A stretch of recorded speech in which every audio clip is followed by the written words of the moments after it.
This is Remington. He's a 3-year-old American Staffordshire Terrier, playful, friendly, with lots of energy. He's come a long way.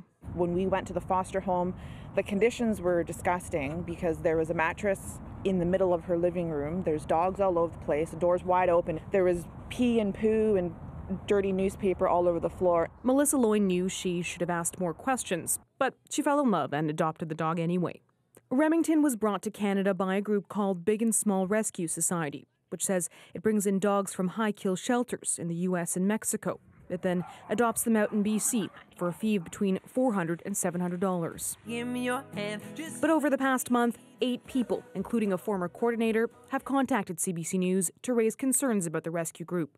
Complaints range from dogs not being vetted and having behavioural issues to people who foster for the society not being adequately vetted.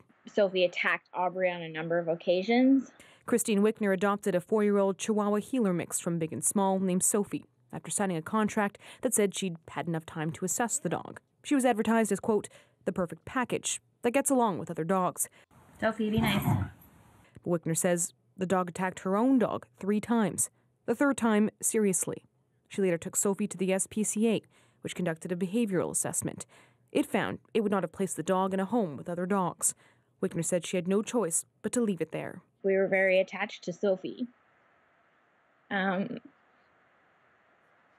yeah, it was just frustrating. This Vancouver-based clinical animal behaviourist says there's nothing wrong with animal rescue groups importing dogs, but it's the Wild West because there aren't any rules the groups have to follow. She says there needs to be standards in place. We need to assess these dogs better before they are brought into Canada. And I also think there should be better disclosure to potential adopters.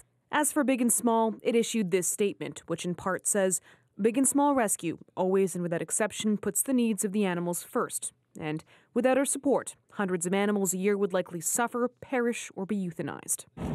Remington is now healthy and normal after much training, but Loyne says her story should serve as a cautionary tale. You feel like you're doing a good thing, you want to get the dog, and then everything else just kind of doesn't matter, right? And it's unfortunate because a lot of rescues are kind of banking on that. Farah Morelli, CBC News, Vancouver.